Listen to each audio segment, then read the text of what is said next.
Hello, I'd like to go over this week's homework. This week's homework is due November 9th, which is a Tuesday. I was not able to get these copies made earlier in the week, so I wanted to give the kids some extra time to get these things finished. I put this up here because there was some confusion about homework.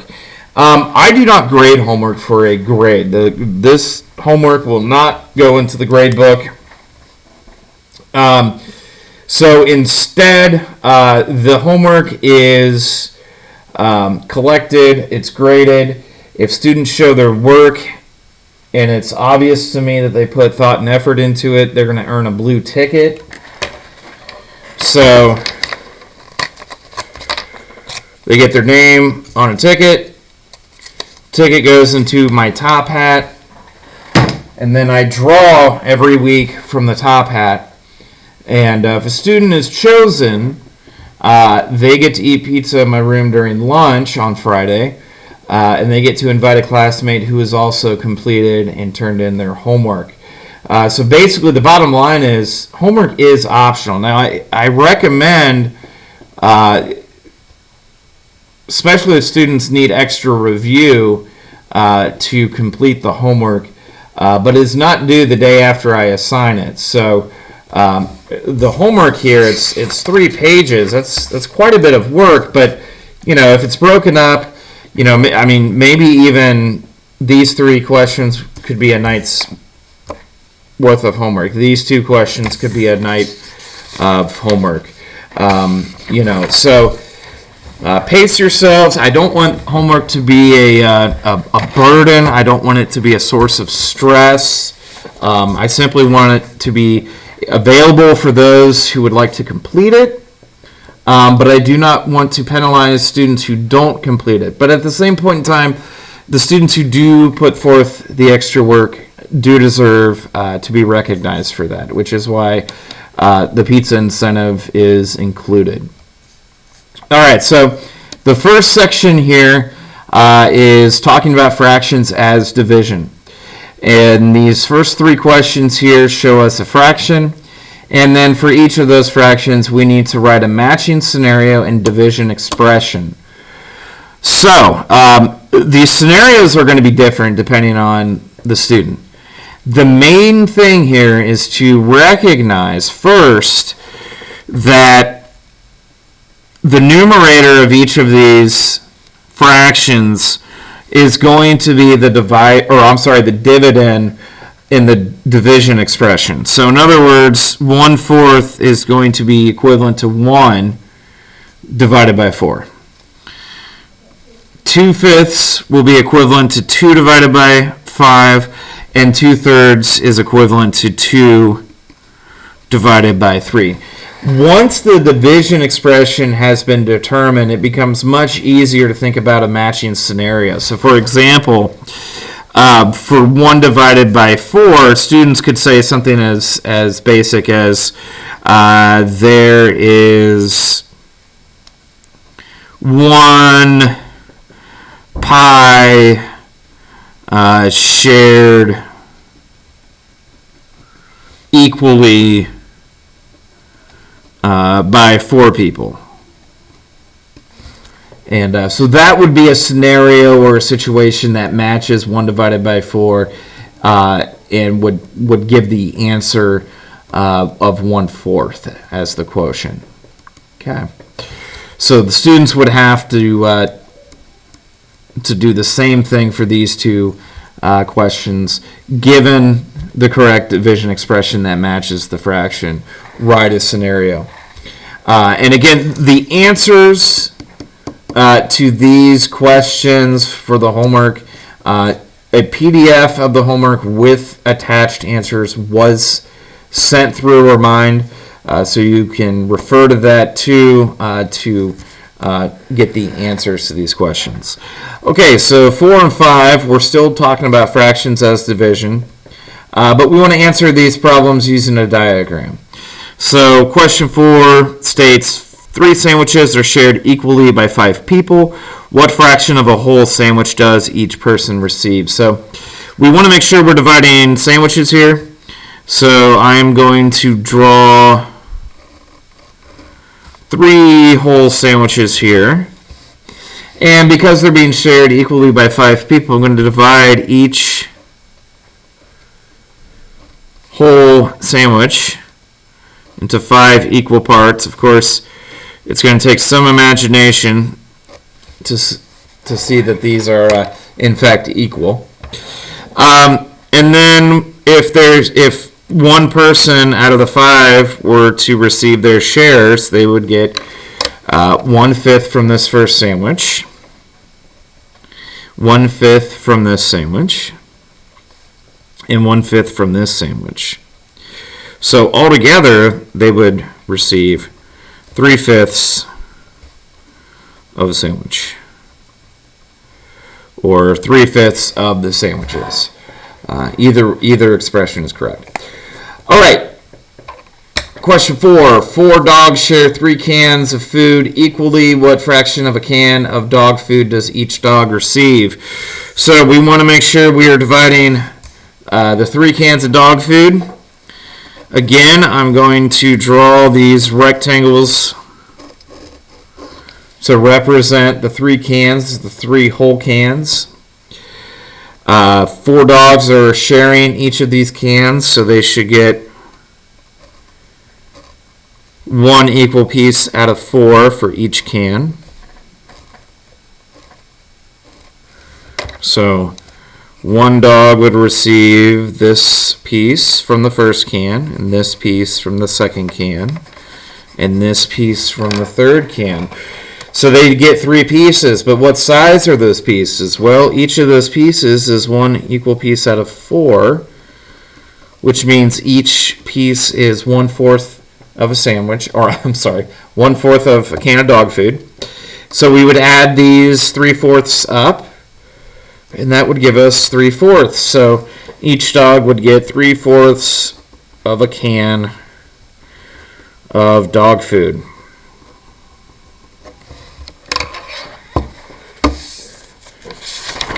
All right, on the back of the first page is a little different. So I have pictures or diagrams, situations, and then division expressions. The challenge here is to match the expressions and the pictures and the scenarios together. And then I just have some space down here for students to record their matches. So there's really not a formalized way that they should record their matches. I've seen some students just put 3 or 4 letters together and then circle them. So, looking at A here, I have what appears to be 3 holes. So this would be 1 hole, and 2 holes, and 3 holes. So those long rectangles, the whole length of those rectangles represents 1 hole. And it appears that each of these rectangles have been divided into 4 equal sections. So what this means then is we have 3 holes divided by 4. So A is going to match 3 divided by 4. Well, L is the expression 3 divided by 4. So I'm going to start a little group here. And so A and L are a match. And now I'm going to hunt for an expression that matches 3 divided by 4 and matches this diagram. So let's see here. I'm looking for, okay, so here's 3 sandwiches. I can divide 3 sandwiches, but this says 3 sandwiches are equally shared by 2 people. Okay, so that would not work. This is 2 sandwiches. We're not dividing 2 by something. We're dividing 3 by something. Okay, here's H. 3 sandwiches are shared or equally shared by 4 people. So 3 sandwiches divided by 4 people. This is a match. So A, L, and H go together. Okay, so we're not sure. There might be another letter card that matches here, but for now we'll just make this a group, and if we need to add on, we will. All right, so I started today. I'm just going to move over and look at G here. All right, so it says G. Okay, 4 sandwiches are equally shared by 3 people. Okay, so now that would be 4 divided by 3, right? 4 sandwiches shared by 3 people. Okay, so there that is. So G and K are a match. All right, so G and K are a match. And then let's see if there's a diagram that matches it. So I'm looking for 4 holes divided into 3 pieces. All right, so this is 2 holes divided into 3. That doesn't work. This is 3 divided into 2. Doesn't work. Okay, this is 4 divided by 3. Okay, so this works. This matches 4 divided by 3. So I have 1, 2, 3, 4 holes, and they're divided each into 3 equal sections. All right, so we're going to put, what is that, E? So we'll put E with G and K. All right, so we'll make that a group. If we have anything else to add to it, we will. And I guess I should probably put a check or something next to the ones I've already examined. So I've looked at A, I've looked at G, I've looked at L, I've looked at E, I've looked at K. Okay, so N is 3 divided by 2. Okay, so I have, all right, so B shows me 3 holes, and it looks like each hole is divided by 2, okay, and D also shows me 3 holes, and each hole is divided by 2. So what this is showing us is 3 divided by 2 is 1, 2, 3 halves, right? But 3 halves is also equal to 1 and 1/2, which is what this diagram is showing us. All right, so N and B and D go together. And let's see if I can find a situation that matches 3 divided by 2. Here we go. 3 sandwiches are shared equally by 2 people. Awesome. So we're going to put that letter with this group here. So far I have 3 groups.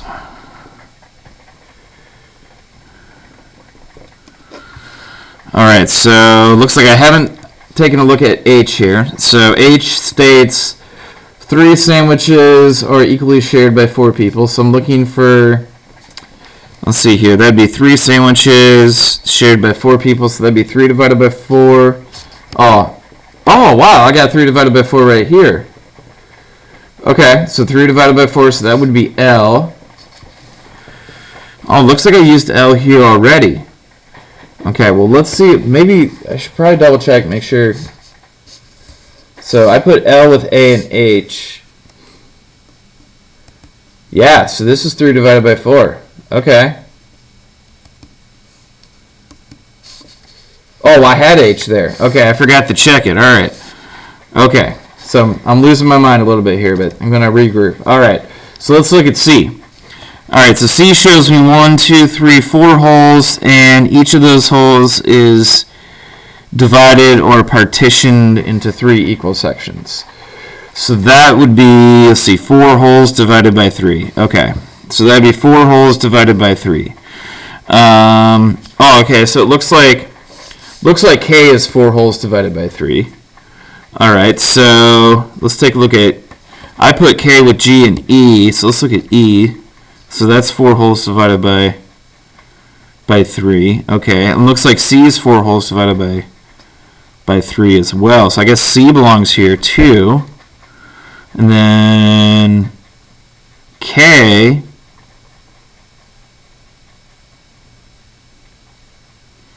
where is K? Where did K go? Oh, K is 4 divided by 3. Okay, so G, K, E, and C are a group as well. Okay, awesome. All right, so it looks like, okay, I got M here. I haven't dealt with M yet. So this is 2 divided by 3. So I'm looking for, looks like L or I is a match because 2 sandwiches can be shared by 3 people, so that'd be 2/3.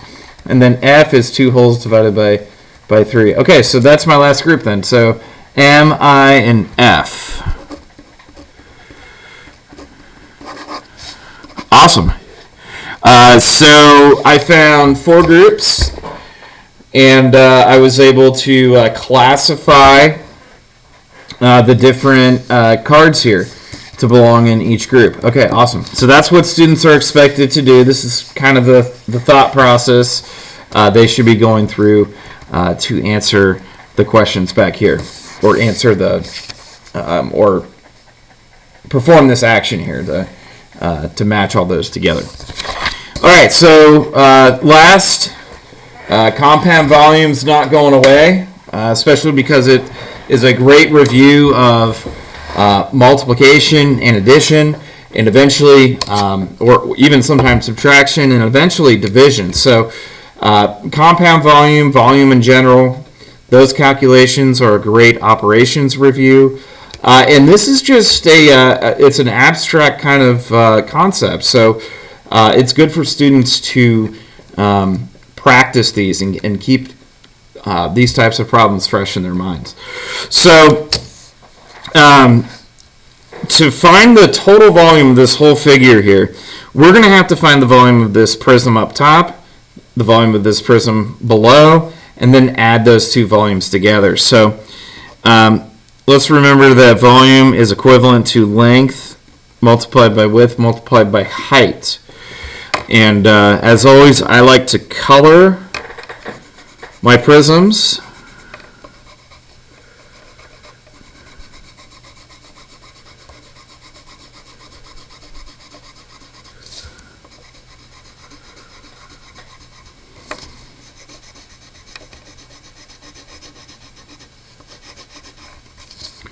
All right, and we'll call the red prism Prism A. Then I'll use this lighter color. I don't know if it's really lighter, but I guess a magenta light color for the second rectangular prism. We'll call that B. So we'll want to find the volume of A and then add it to the volume of B. And that requires us to identify each prism's length, width, and height. All right, so looking at A here,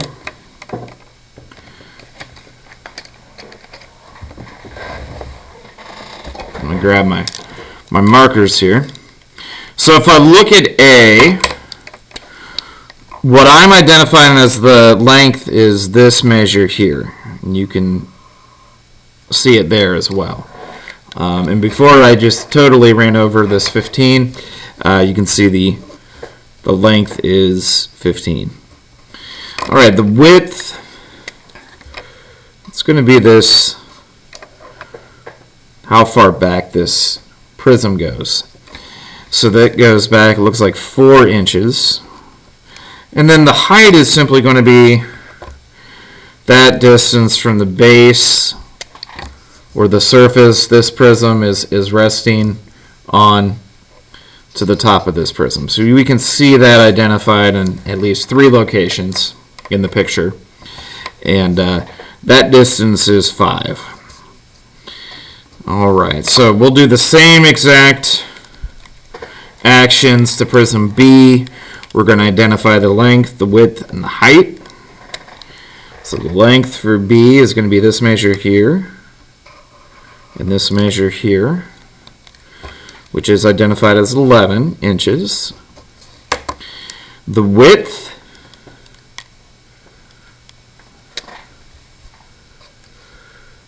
is going to be these measures there, how far it goes back, and that is labeled as 3 inches.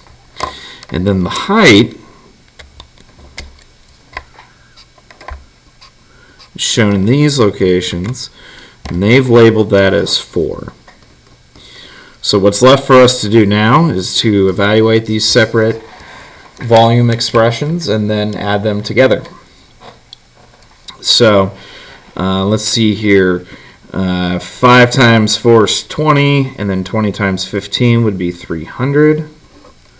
and that would be cubic inches. All right, and then we have, let's see here, 3 times 4 is 12, and then 12 times 11, let's see, what would that be? I should know this. So 12 times 11. Well, I'm gonna break this up into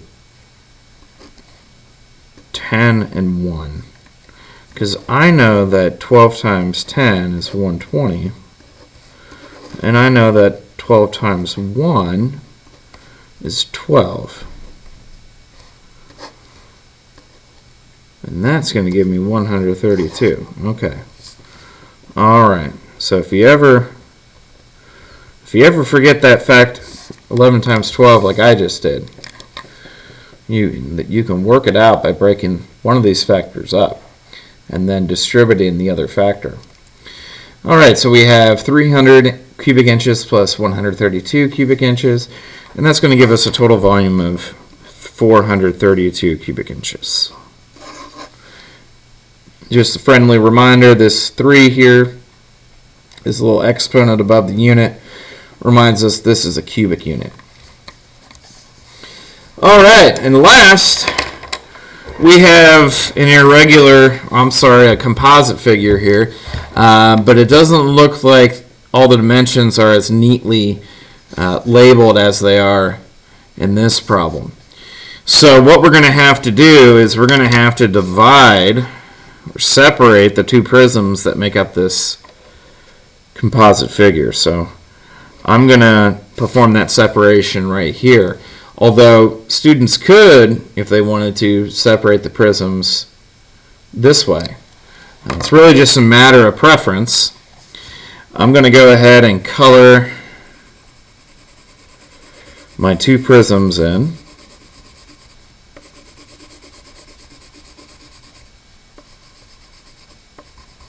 So that's one prism.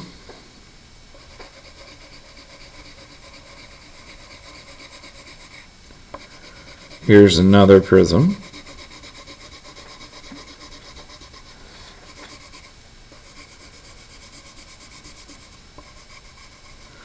All right, so I can see I have 2 prisms there.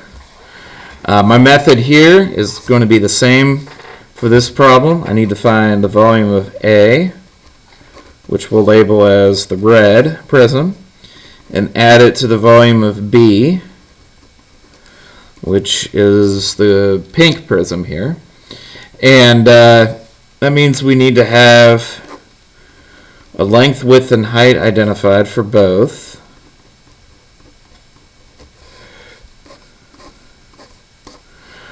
All right, so I'm going to start with A, and I need to know its length. So the length is going to be this measure here. And you can see it's visible in 3 locations in this picture. All right, so our length is identified as 3. And now I need to figure out what its width is. So the width is going to be this distance that goes all the way back here. So that will be, oh, it doesn't tell us. Okay. Well, if this distance from here to here is the same as this distance from here to here, that's the same distance as this and also this. And this width for B is labeled. So we can use this 10 centimeters for the width of prism A. All right, now the height, again, is that distance from the base of the prism to its top. And they've labeled that for us as 7. All right, so now I have a nice expression to find the volume of prism A. I need to do the same for prism B. So I need to identify first, let's do the length. So that's going to be this distance, and then this distance.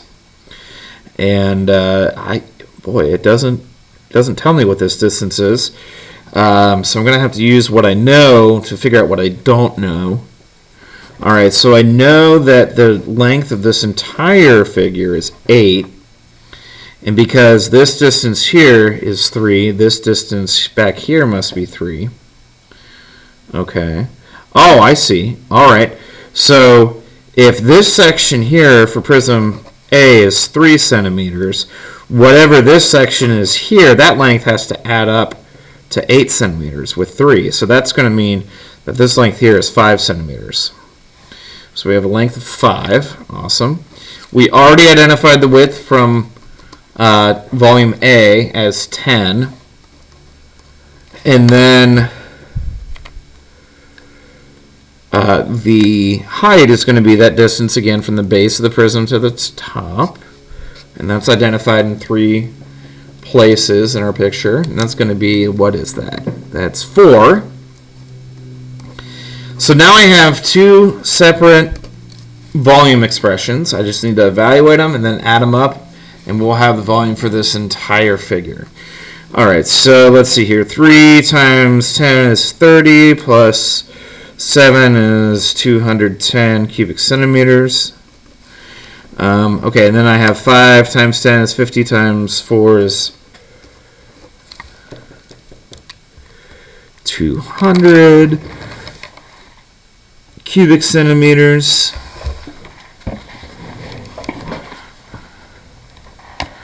Okay, and I'm going to add those up, and that'll give me 410 cubic centimeters for my total volume.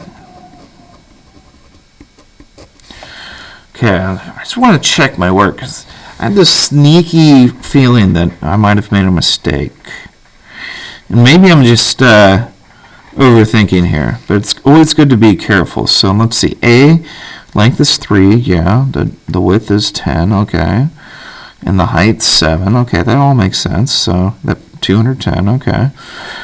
Let's see, B, the length would be 5, the width is still 10, the height is 4, okay, so yeah, all right, that must be it. Okay, so it's kind of a tutorial of students' homework. So this is Unit 2 homework Part 2. So we're in Unit 2, and this is the second assignment I've assigned since we've been in that unit. It's going to be due this Tuesday. So students have tonight, Friday, Saturday, Sunday, and Monday nights to work on this. I suggest breaking it into smaller chunks. 15 minutes per night should be plenty of time to get this done. Hope this helps. I'm available through Remind, through email. Please don't hesitate to reach out. Thank you.